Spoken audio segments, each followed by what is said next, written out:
Great. I have no idea Eh. what happened. Fucking Zoom. It froze for a second and then it closed out from your end on my side. Does it because the thing is with Zoom, it used to kind of cancel itself out every hour or so. At least it used to. It Like, doesn't, I think, you know what? That actually might be it. I pay like $4.99 a month for it not to. oh, great. So That's why mine didn't cut out probably, yeah. right, it's probably it's my problem. So I'm sorry about that. But like, okay, No, please. I can take it one step back. I'm sorry, that's gonna be a pain in your yeah, a pain in the ass for your No, because editing. no. You know what? I decided because I'm very lazy. I was talking this entire time while you were gone about how this is why I like having people on because I was by myself for 3 minutes and I was like, I don't know what to talk about. Oh, I But love it. Okay, cool. So I I'm back, decided, everyone. Yeah, okay, yeah, cool. I'm back, everyone. I decided since we're basically over an hour, I'm gonna make this a two-parter so we can talk more if you Yeah, have the do time. it. Do it. I mean, I'm kind And I'll of drunk. release this. But yeah. I'll do like what Villeneuve's doing with Dune. That's a good idea. Dune Part 1, Dune Part 2. Oh, Life it's meant to be. life All right, changing. sweet. I can't remember what you were saying before it No, cut out. I remember I was making the argument about like how much credit we give to filmmakers and how much we should be like how we should start thinking about films because I was talking about Woody Allen, but like Polanski is another great example who's Yeah. a convicted pedophile, Mhm. right? And you can say, fuck him, fuck his work, fuck everything. I don't want to watch anything from him ever again. Don't show his work in film school. And Mhm. that's one argument. But then that means that the entire film goes back to him, right? So when you think of an incredible film like Rosemary's Baby Yeah. and Mia Farrow's performance, which is one of the greatest, like in my opinion, performance of all time. So do we cancel that as well because this guy is a pedophile, right? So do we just forget that this happened? Do we just forget about like her contribution to acting and like in the grand scheme of things, film history because Yeah. the director wasn't, I don't know, what we thought he like. These are the things that I want us to start Yeah. thinking about when it comes to cancel culture in particular, because like it's not just one player that's playing the puzzle. It's like there's so many things that come into play, and to cancel an entire film because the director is a piece of shit feels very reductive to me, if I'm Yeah. honest. No, that's reductive is a perfect word for it. Yeah, because you ignore the effort that the actors put in, DPs, assistant directors, cameramen. Like, okay, so do we just cancel all of that? And obviously, I haven't been involved with any of these films, and I'm guessing I can only imagine the kind of the complexity of emotions that people like them feel like being involved in a film where Yeah, they've been exactly. directed by someone who's been convicted as a pedophile. That's very fucking like that's an intense accusation. But yeah, I think we should try to separate the person from the output in a Yeah. way, Well, right? that's it's very interesting, especially from a filmmaking process standpoint, because you can't do this with one person.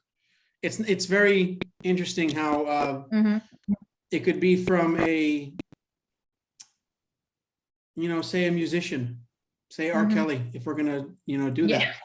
It's what I mean. It's very like if you look into it, to compare the idea of like, hey, don't listen to R. Kelly anymore, which I mean, I'm not of a huge music guy in general. I know I listen to the same playlist every day, but the idea of like, don't listen to this music anymore and don't watch the film, which just by sheer ratio is so, and to call in, people's conception of how much of a director is in their movie is to be like, you are turning away every single mind that went into the creation of this Mhm. one product And it's very, it'll always be a mind fuck to think that all these people took multiple years or however long it takes, usually a longer than however long the movie, takes, to make this one product that generally is, between an hour and a half and fucking 3 hours over that many time. And to be like, to chop its head off and then compare it to a singer, or like, a perfect example is like Cosby, like in all his stand-up and his decades of stand-up, and it's a perfect example is a stand-up comedian, because they are themselves, they are by themselves, writing by themselves on stage, and that's the antithesis of trying to cancel a form of entertainment. And that's exactly, it's very interesting to think that much about the fact that the misconception of how active in the process of the entire, from the beginning to the end of the creation of a movie, to disown something. And it's very strange. I think I rewatched Rosemary's Babies more frequent now, especially, and within the last couple of years of also being able to go to film school, and to pick apart specific pieces of it, or to look at it through the lens of school class analysis, you're able to get much more from it. And if you were to say, all right, well, not watching this anymore, there's a whole world of people's contribution to it, and of like, I don't know, and I guess not everyone gets educated from something like that, but to experience from something like that, you lose it all if there's some sense of all right, no more, it's done. Yeah, same thing with, I don't know, I mean, yeah, we would go into a much larger conversation if we were to think about cancel culture, which I'm not a fan of, if anything. Like, I feel like we need to start thinking about what's the phrase, restorative justice, in a way. Like, we learned, like, we've all said and done stupid shit when we were 15. The question becomes like, okay, what is it actually that you've done as a human since then? But like, in the context of like, okay, cool, pedophile, not very fun, sure. Honestly, as you said, separate the role that a director has within a film, because it's not like, okay, you can argue, okay, they are their baby, sure, but like, there are so many other players at stake here, and you can't just cancel everyone. You can't cancel like a piece of art just because one player was a piece of shit. That's my argument. So yeah, I just want us to be a bit more nuanced when it comes to just saying cancel everything, fuck everything. Yeah, well, you know what, the last time I watched the Oscars, I was with some people, and I was talking about how the Best Picture Oscar, the statue doesn't go to like the director, it goes to the producers, and most people don't know that. And it's very interesting to think about that, because everyone, it goes into that misconception. But it's very much like, yeah, man, it's the people who put their money in, it's their movie, to think about it that way. And it's very much like, which is why, I mean, I think that, no, you go. No, I was gonna say, like, and made it happen, because that's what producers do like the bullshit work that the directors don't want to do. I mean, exactly. And that's what's, and that misconception gets played into, because there are so many, personality driven directors that take over every aspect of it. And you know what, good for them. If you can do it, then fucking do it. You're going to put something out that is 100% themselves, you know what I mean? Like a Tarantino thing, or it's at the point where you've gained a certain sense of status, and the movie it's your sandbox, do whatever you want. But that's not the case, like, ever, for the majority. And it's just an interesting way to think about it. However, I'm going to try to steer back to Dune, thinking Yes. about if I had never known that Villeneuve directed this, and if you showed this to me Mhm. and you said this is a new sci-fi movie out, watch it and think of a person that made it, who would you come up with? And it is oozing his style and his storytelling through everything on screen and off screen. And I think that that is a very special thing, especially someone coming from someone who says, I was unsure about even a part two, which is very rare. I think it's very much Mhm. if you're in that kind of purgatory of filmmaking, it's very much like you create, you mimic a persona rather than create your own. And it's just one of the, I have so many notes. One of the many things about this movie that like I appreciate as an audience member.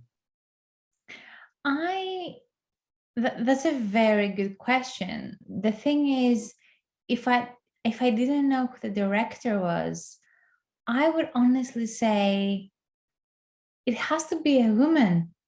You know what I mean? Like Really? yeah, but That's interesting. not like it has to, but like it has so many feminine elements, in my Mhm. opinion. They're like very prominent. Like if you were to Yeah. ask me, like if you were to tell me, oh, Chloe Zhao like directed the film, I'm like, yeah, that Yeah, that makes tracks. complete Like sense. that's Nomadland, but like That grand makes complete scale, sense. you know what I mean? Or even someone like Claire Denis, like oh yeah, sure, why, that makes perfect sense. So um and I feel like if you actually try to interrogate his own work, you can see how he has like a lot of feminine energy. And I don't Mhm. mean that like in a derogative sense. It's like, In the way that, yeah, exactly. Yeah. yeah, he's very present. He's very Yeah. flowy.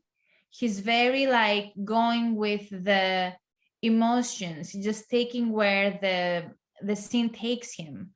And I think that's something that quite stood out to me. I'm sure you have a lot more thoughts because you're obviously a filmmaker. But like you are in a Eh, way. You are in a way. But like that's something that quite stood out to me. His yeah, emotional capacity as a filmmaker. So yeah, yeah. like Chloe Zhao would be my go-to if I were to think about Yeah. who did that. Yeah, who did that film? There is that level of what's funny is I think that there are also I'm very specific about the kind of sci-fi that I enjoy, and I'm very rarely into the grand.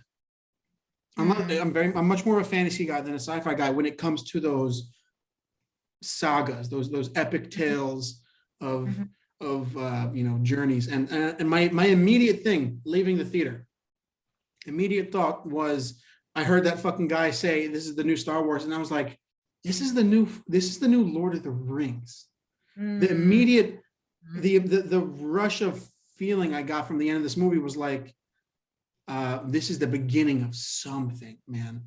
I mean, there's also like the it's not indirectly with plot points, but it's very much the idea of, it's the start of this epic story that introduced a whole world. I mean, again, I didn't read the book, but I've seen Lynch's, and it's very, what I mean. It's very, and it's yeah. it's simple to say it's different or whatever, but it's very much. I get a feeling of atmosphere from this one. The Fellowship of the Ring had a rolling momentum that led into, like, it was basically like the last 2 minutes of Fellowship of the Ring is like, all right, opening a door and showing the world that we're about to get into, and that's very much how it feels with this one. And I think, I mean, it plays into what he said with the idea of the last frame being leaving you with a specific feeling, and the feeling I got was like, oh, this is like being thrown into the deep end of Mhm. something, and forced to learn how to swim, and it's oh God, I just left it being like, I want to. I haven't seen. I so I also I got to see it last night. I'm fresh off of it. It's been a couple Yeah. weeks for you. Yeah. So Yeah. It's different. Yeah, it's different. yeah, that's definitely, I'm very much still on I'm high on the endorphins of walking out of the theater. Also, I mean, I knew very early on that I wanted to see this in IMAX, which I was very lucky to get a ticket to, and I was so happy to see the theater full. And the theater was asking for a vaccine, so it wasn't a, oh well, now we have full people. It's that whole bullshit. It's very much everyone understood the contract. We all went to watch this movie to kind of just sit and enjoy. And there was a guy in front of me who kept going like that in front of me, like every time something intense happened, which was so like it made me like appreciate. I didn't know anybody there, but I was like, we're experiencing something together, and it was very much something special.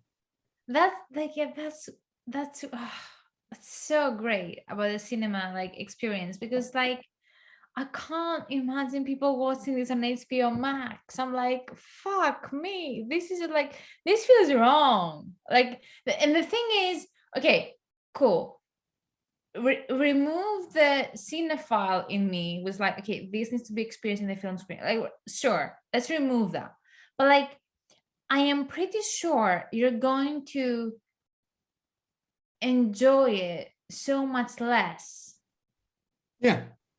And that's what's terrifying, because people are gonna be like, oh, I guess it was fine. Mm-hmm. Yeah. Well, I was like on Twitter and like doing like my laundry at the same Yeah, time. exactly. Is Oh that my how God. they're never gonna say that, but that's what they do. And then they have the audacity of being like, yeah, I guess it was fine. Yeah. Sure. But you miss like 20 minutes of the film. Yeah. Like popping your fucking Cumulative over the popcorn. time. Yeah. Yeah, and doing your laundry.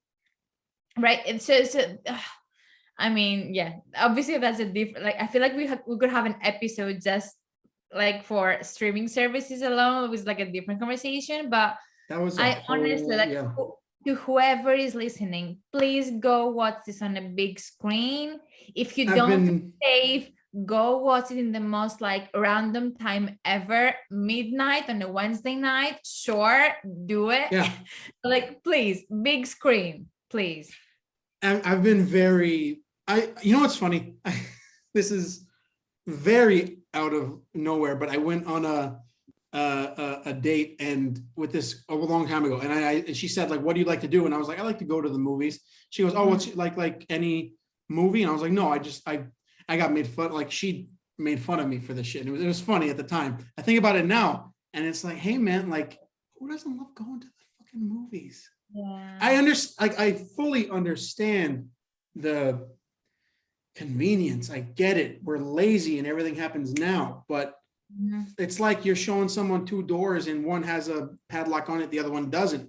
And rather than like, all you gotta do is like break the fucking padlock and you're gonna, you know, and at the start of this analogy, there's large sums of money behind the door and you will get more money if you put more effort into one thing. You will receive so much more.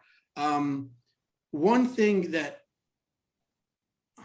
it fucking made my like stomach shake before even seeing the Warner Brothers logo and all that. It did. I fucking wrote it down because it made me fucking weirdly excited.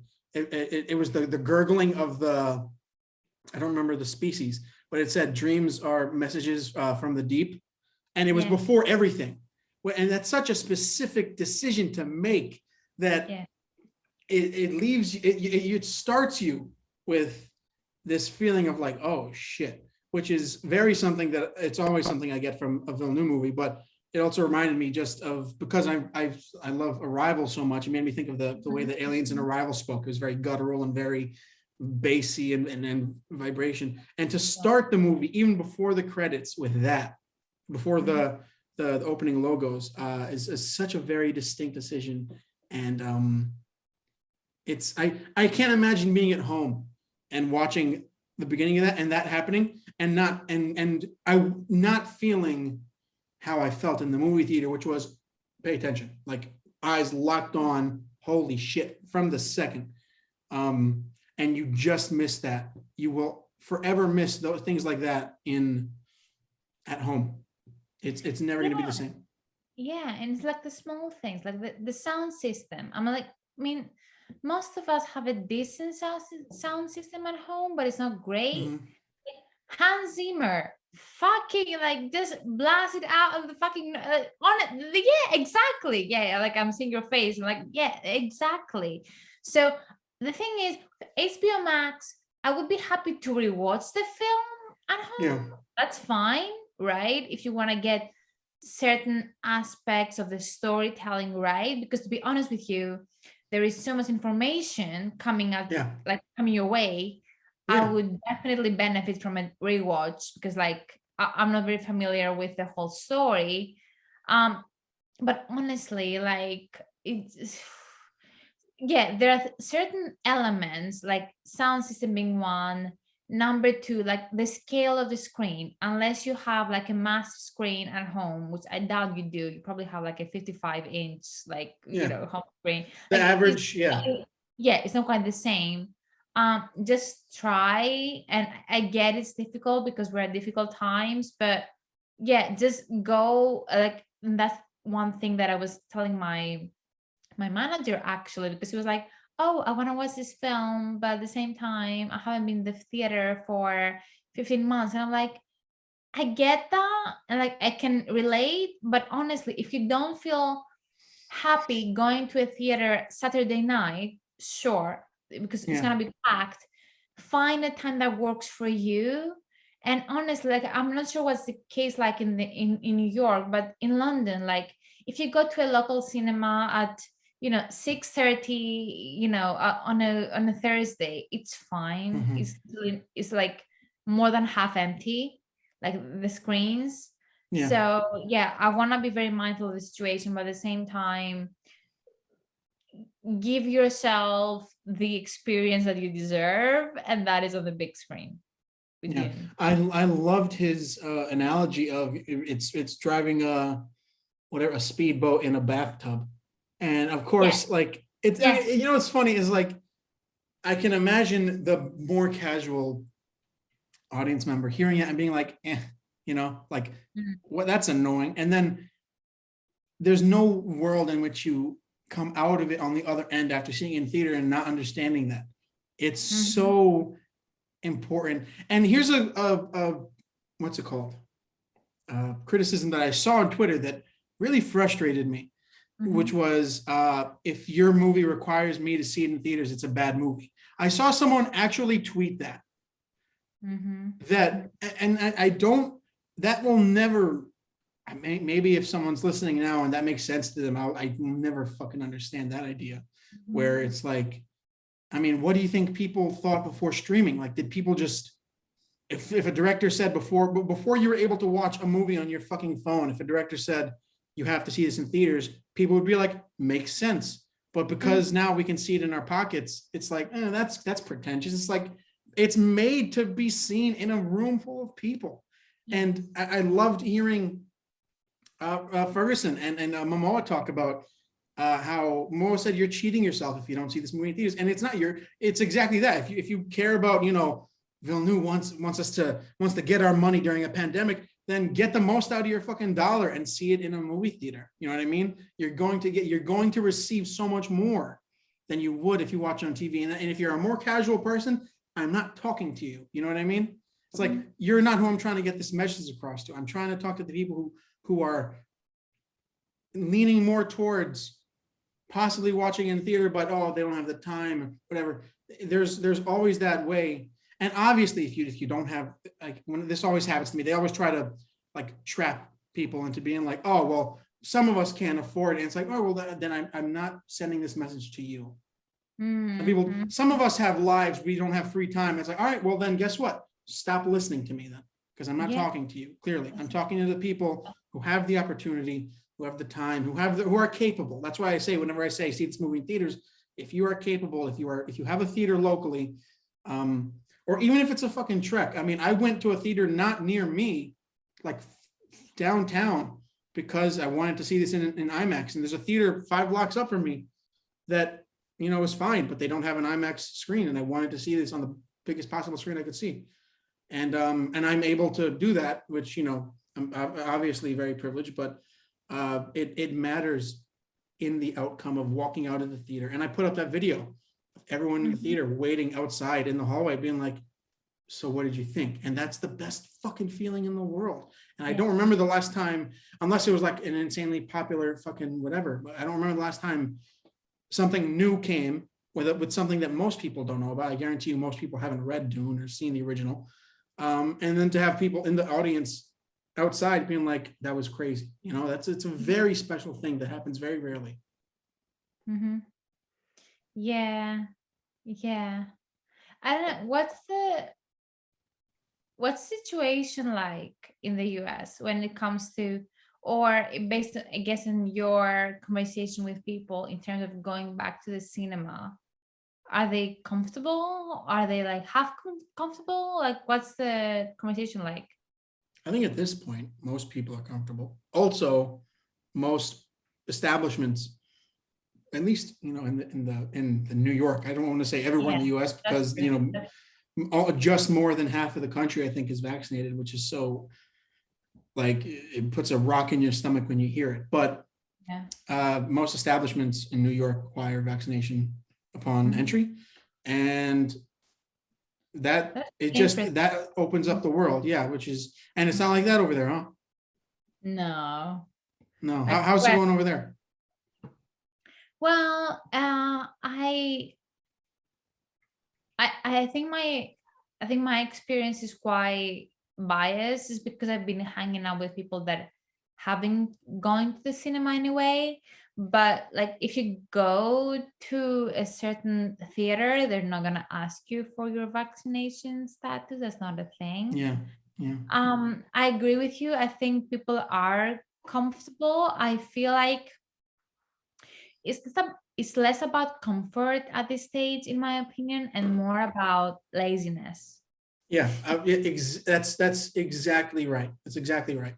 Which is very unfortunate, because exhibitors need to live somehow. Like, you know, you can only, I mean, HBO Max has so many things going on, and we don't have HBO Max over here, actually, just because HBO has a and I used to work with HBO. They used to be my client, actually, for a very long time. But they have a certain agreement with Sky over here, where like anything that's HBO original, let's say Succession, goes straight to Sky over here. Yeah. There are these things that kind of prevent from HBO Max from happening. So people have to see Dune on the big screen over here, otherwise it's not a thing. They need to wait for, which is why I'm so glad they released it so long ago outside the States. Which is also doesn't happen often. I mean, if anything ever releases before the US, it's like a week or a couple of days. But that was very interesting to see. Also because, I mean, living in the US my whole life, it's always been like, as soon as it's a lot of movies and a lot of audiences, the mindset is this movie was for here in the US in particular. And I think that it was very refreshing to have it be released elsewhere and have, you know, people in the US be like, oh yeah, this released, you know, in France. September. Yeah. And everywhere else in like September and early October or whatever.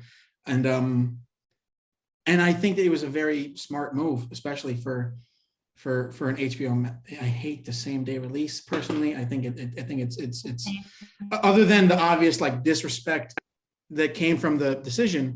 I think it's just kind of sloppy. But yeah.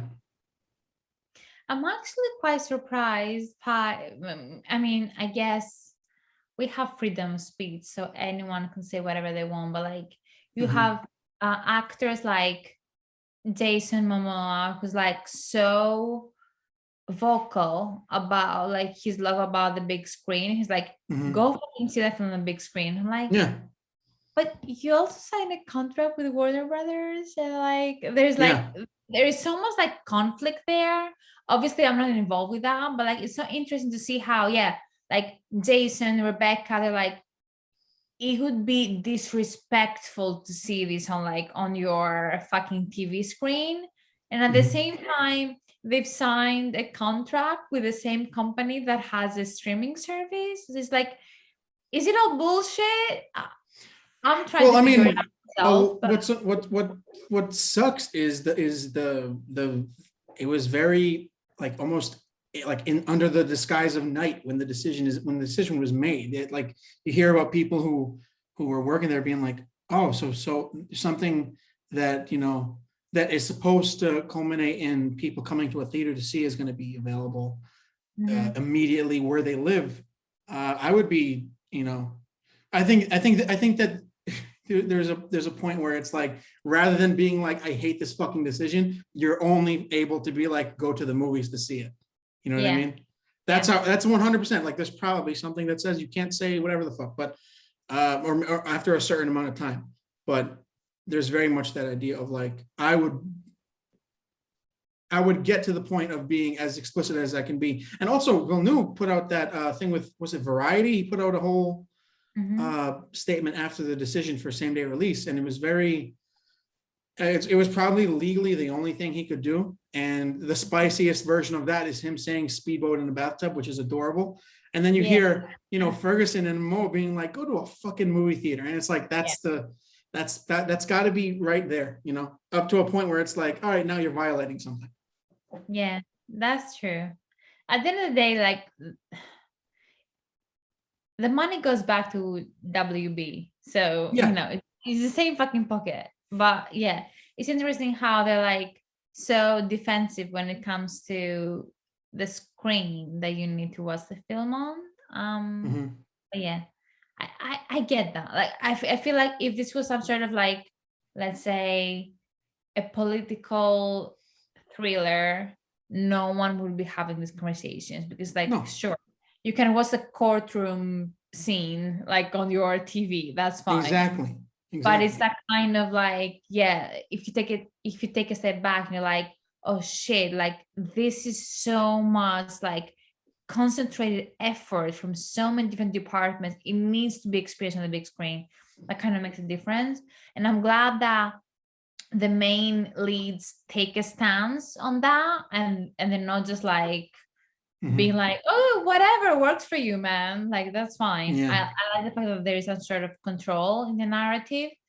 um but yeah, I'm just, yeah, I know you posted about this earlier. I'm really glad about the numbers that we're seeing. They're very promising.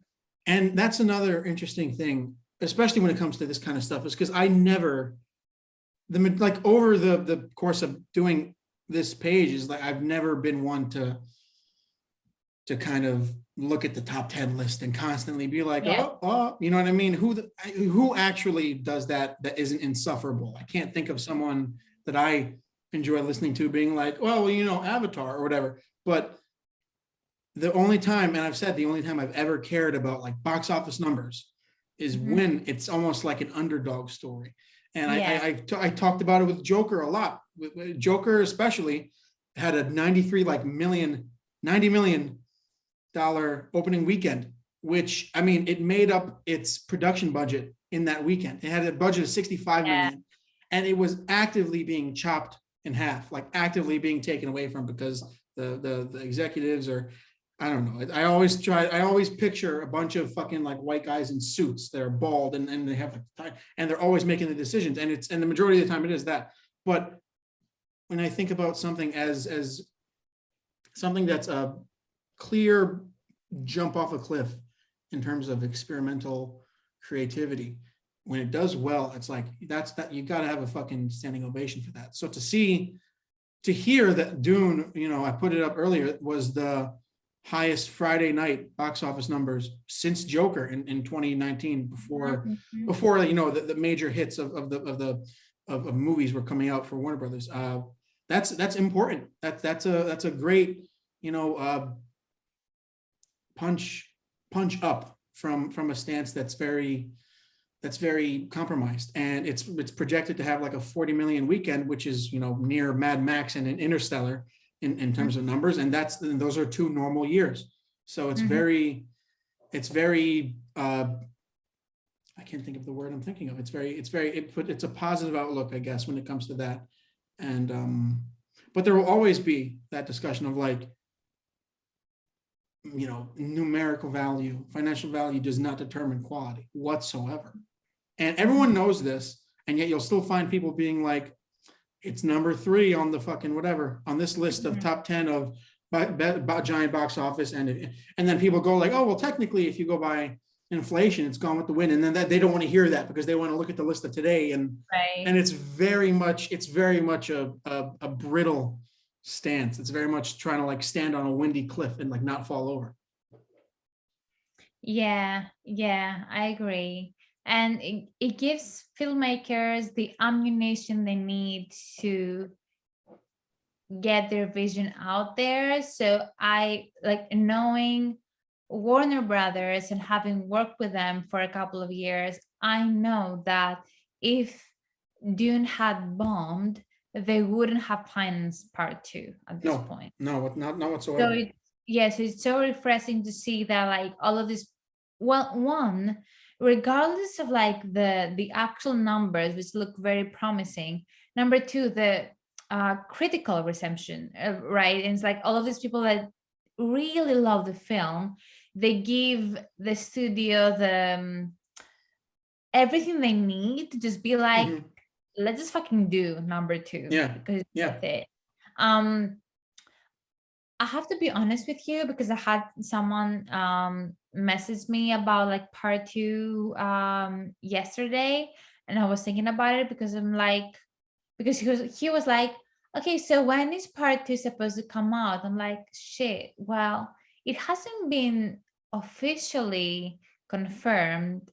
I would say maybe soft confirmed by like the WB CEO, but imagine the fact that the earliest we can see Dune number 2 coming out would be in 2.5 years, right? I was gonna say probably like 2025. Yeah, it's ages away. Ages away, and that's difficult because like, how do you keep the momentum going from a marketing perspective?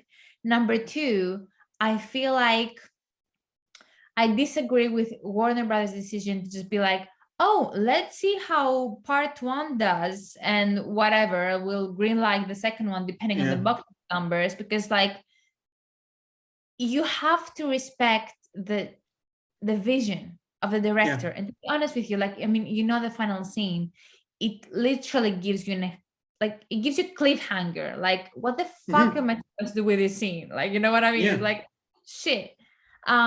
So I am kind of worried about part 2, to be honest with you, because I'm like, one, are people going to care about number 2 by that time? Number 2, will people remember part 1 by then? I know I have a very bad memory myself. I would have to rewatch like the first one, so someone would have to urge me to do that. And number 3, is it gonna give the, like, I would say, like, similar amounts of payoff from a box office perspective? I'm very curious. Like, are they gonna, and again, I'm not familiar with the book, but like, I know there are a few characters that haven't been introduced yet.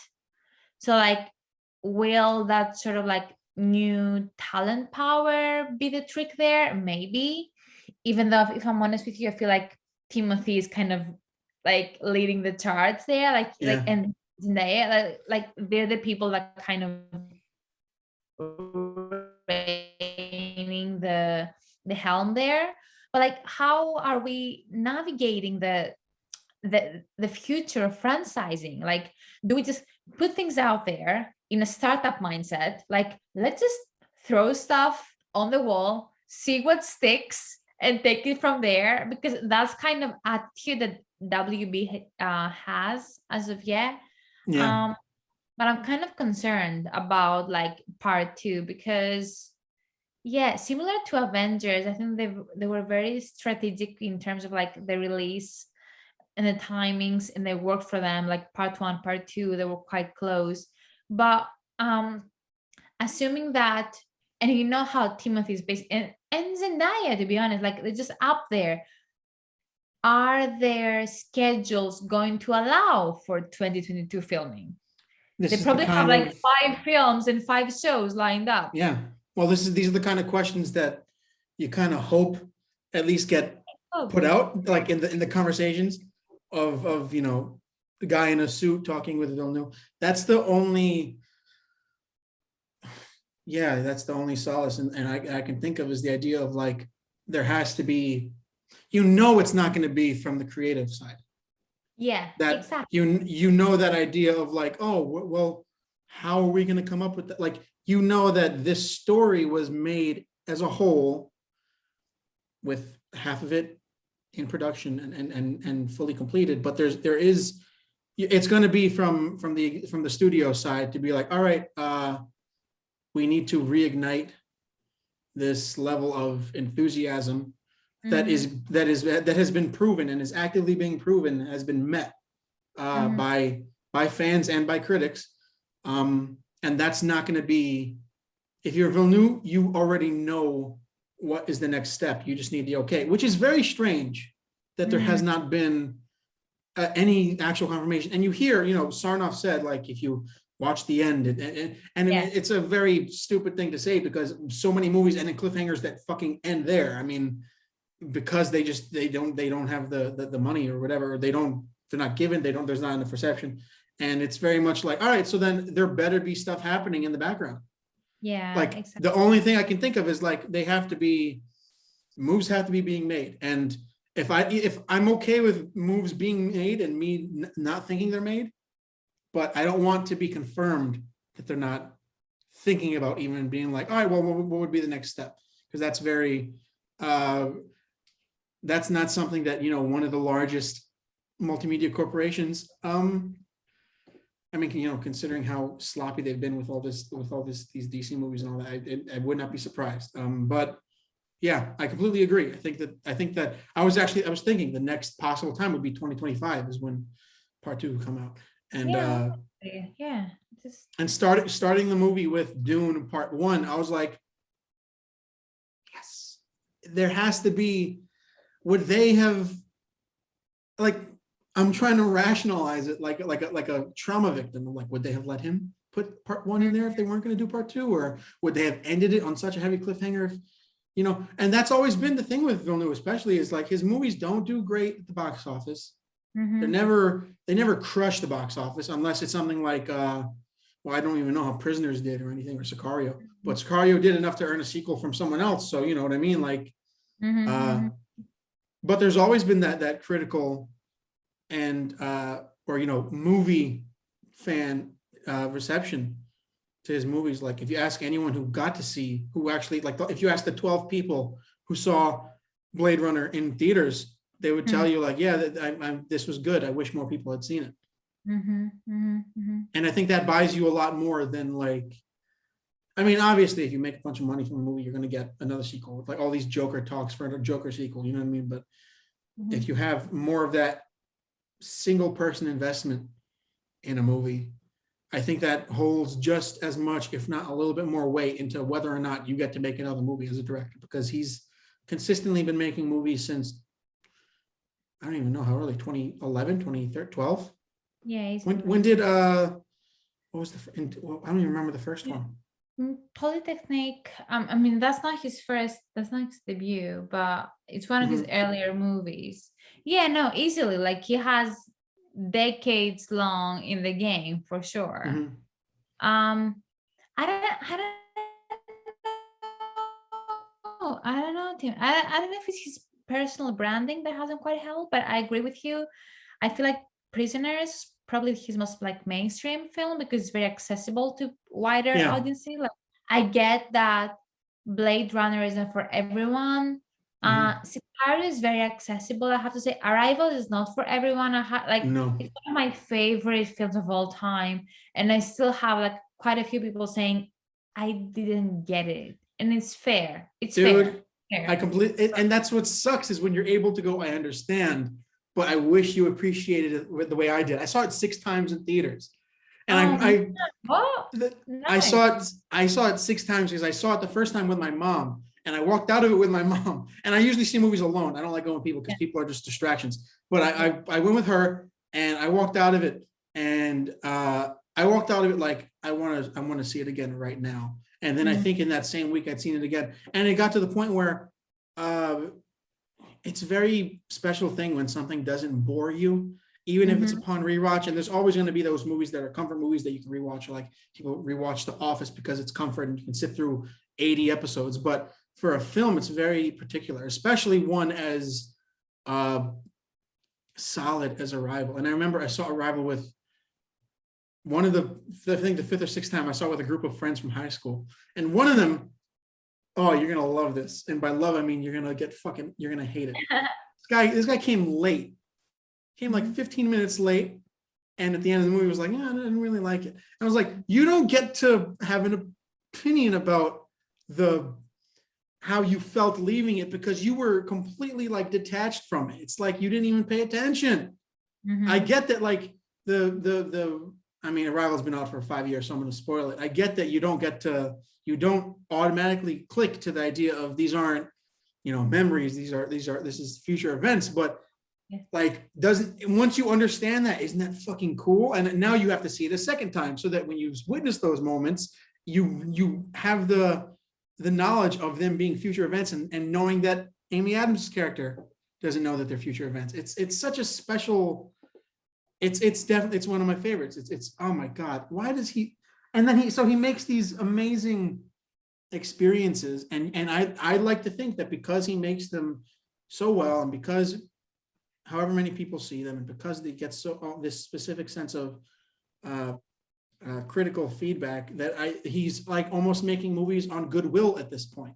And it would be very great for him to make a shit ton of money that automatically funds a sequel that should be funded by now. But it's interesting to think from someone like him who it feels like he's making money because it's like, did you guys see my last movie? You saw the quality of that last movie? Give me the money. You know what I mean? That's Mhm. very much how it's felt at this Mhm. point. Mhm. Yeah, I would like to see. I'm actually not very familiar with his studio relationships because obviously Warner's is one, but not every single one of his films have been from Warner's, right? It's not like I an don't think so.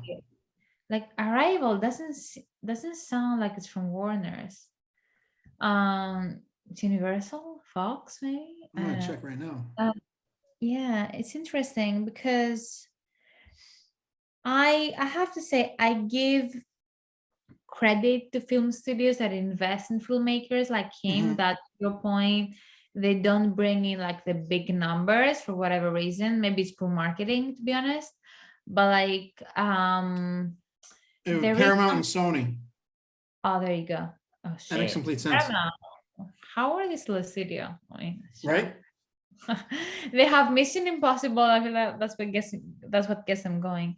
I understand. But yeah, I have to say, I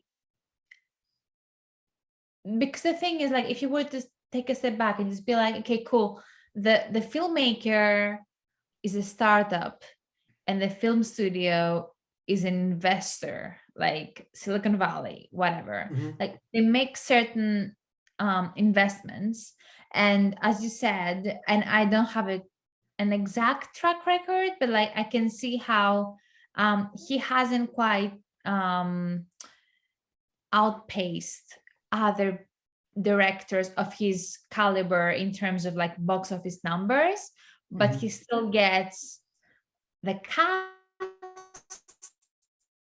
he still gets the money, he still gets the support, he still gets the control. So there is something that he does right, and that's what's enough.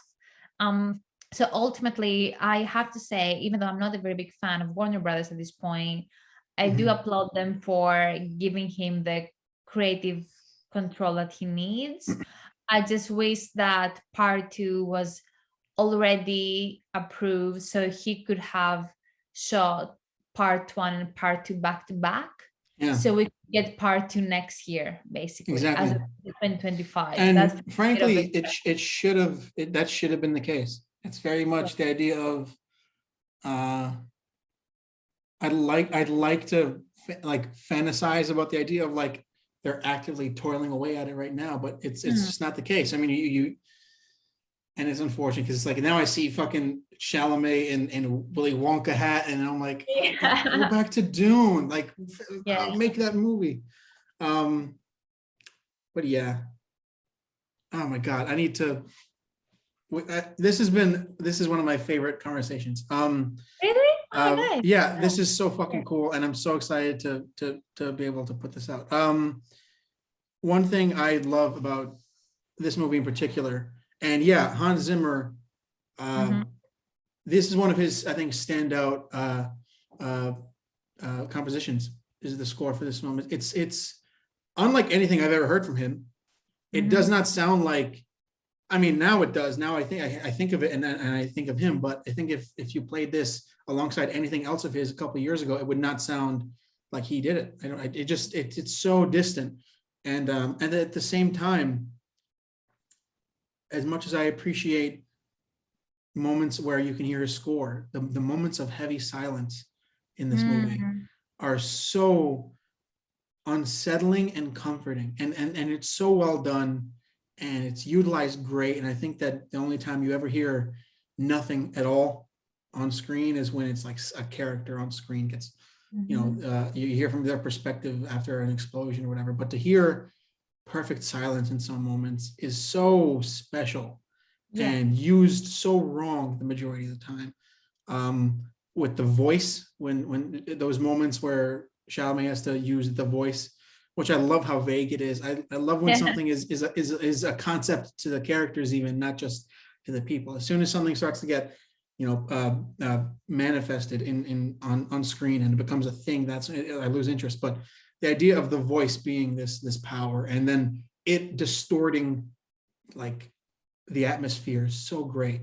And when he uses it to the first the first time we see it, when he's trying to get the cup, blew me away in the moment, just because it's unlike anything I'd ever seen.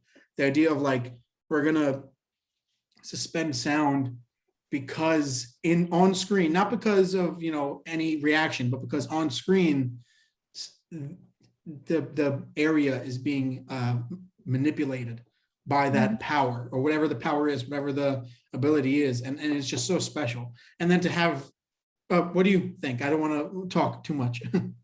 No, I'm fully tracking. I the thing is with Zimmer, he can just be like, he's so consistently great. And I feel like the average audience like, oh my god, that's great. But like the again, I would say the critic in me is like, is he pushing the boundary? What's so interesting there? And I don't know I don't know much about sound, to be honest with you. So I don't know, like, and I don't want to be unfair in terms of the credit that I give. But to your point, I felt like the soundtrack overall was quite minimal, and I think that worked for the film. And these moments of silence where it's like you actually don't need anything in the background, I think that worked. But I can't give credit to Zimmer for that. I think it's the sound department, like, It's the sound design is so design, tailored by so many people, and then that's what I mean, is like, it's very, more often than not, especially with someone like Hans Zimmer or these other big names in that part of the process, it's very overwhelming, and you can enjoy it if something is, if it's like a Snyder project and he works with Junkie XL, or if it's like a lot of other, like a Nolan project with Zimmer, it's very much like, yeah, this is 100% Hans Zimmer. But to have the sound design be experimented with beyond the score is very, it's very rare. Yeah, exactly. Because like, as you, I mean, you mentioned Nolan and Snyder, that obviously have, up until this point anyway, exclusive deals with Warners, you Mhm. can tell how like the Zimmer experience has been on a studio level. And I really enjoyed it. And obviously, he's such a master. You can't quite question what he's doing. It's like, yeah, whatever, Mhm. it's great. Um, but at the same time, I can't help but question um, other composers out there. It's like, okay, what could someone else bring to the table? Because I know exactly what this guy is going to bring, which Yeah. is perfection, Yeah. harmony. Like he knows the brief, right? And Exactly. I love him for that. But at the same time, I would love for some diversity in that space. And even though it worked quite well, I have to say it's like music and the score is not something that I remember very well. Yeah. And I have had this I have had a different experience with films like Interstellar. Mhm. I felt like, the score quite stood out to me. But with Dune, maybe it's down to what you said about the silence bits, where I'm like, I'm actually remembering the dialogue and Mhm. the fleeting moments of silence a lot better compared to the actual score. Because like, when I came out of the theater, I was like, oh yeah, like it was a great film, love the dialogue. And the person I saw the film with was like, oh, and the score was great. And I was like, oh shit, yeah, the score, yeah, of course it was great. But Yeah. it was like a given because it was just there. And to be honest with you, I don't have a lot of experience with scoring, so I'm not sure Mhm. how you could do this differently. But for me, it was more of a, like, it accompanied the film in a way that made sense, but I don't feel like it elevated the Yeah. film either. It was like perfect fit, amazing, but I don't think it gave that element that took it to the next level, which I have to be honest, I felt with Arrival. And I'm Yeah. not sure if Zimmer was the composer for that. I I don't know. think it was Max Richter. Oh, there you go. Yeah. Okay. Yeah. So he's very interesting, right? So Yeah. like with, I just felt like, oh, emotion. Like I felt very emotional. Yeah. Um. And you know what's funny? I mean, just to piggyback on that Yeah. is the idea of, I think at this point in Hans Zimmer's career, these are the only outcomes he could get. Is Mm, it's either you walk out of the movie and you're like, yeah, that was Hans Zimmer. That's yeah. it's obviously not bad. And when people hear not bad, they attach their own little negatives onto it. It's like, no, this is good. It's very Yeah. good. And it's not, it didn't, it's very detached at some point. But the reason why this one in particular stuck with me so was because it is used sparingly. I Mm-hmm. mean, more sparingly than in other movies, especially for Mm-hmm. Zimmer. And Mm-hmm. it did not sound to me or in the basic bridge of, whatever the main tale is. It didn't sound very Zimmer to me in most times, which I Mm-hmm. think is what made it for me stand out, was because I was like, there had to be some level of growth to be able to put out this specific sound for this type of movie, because this is not like any other kind of sci-fi movie out right now or made in recent. Mm-hmm. Um, and then to have that be alongside great moments of sound design, like when Baron Harkonnen's spine thing starts to activate, Yeah. and you Yeah. hear it beeping, but you also hear it pulling his spine, and you hear his entire body lift, or and you know what? That also plays straight into the world that they're in, because on the dunes, everything is measured by sound waves, and that's how the worms know where you are. So, hearing the thumping of that one piece of tech really was great. Or the little assassin bug that went through, Yeah. Yeah. and I that love that. entire moment was like nearly dead silent. and you only hear the machine, and it just conceptualizes it really well. It makes it real. It makes it a physical thing. So done. Yeah. Even if it's not, even if it's done in the CG, it plants it on screen. I feel like I have, yeah, I don't know. I feel like because there was so much information to take in, I didn't pay as much attention to the score as I Mhm. would have in other circumstances. But Yeah. like, um, yeah, I almost want to do like a Hans Zimmer back to back like filmography marathon, just Yeah. because, as you said, because he's basically been everywhere. It's so easy for him to just get on a almost like templated way of like Mhm. produce music, because like, oh yeah, sure, I can do it. How Whatever. often there's the idea of like, yeah, I know what I'm doing, but there's also the idea of how often can you really make something new sounding? After a Mm, while, it's like, you know what Ennio Morricone sounds like, or you know what Hans Zimmer sounds like, and it's like, yeah, this is. You can watch a movie and it's become that way of like, yeah, I know who I can tell, and it's a auditory like fingerprint almost to be like, yeah, this is a Zimmer movie, and with that comes the idea of comes all the weight that this person holds in terms of accolades, but it also comes the idea of like, oh well, it's going to sound very similar, which mm-hmm. it's coming from. I mean, not just one person, but it's coming from that one creative sandbox, and it's not as big as most people would think.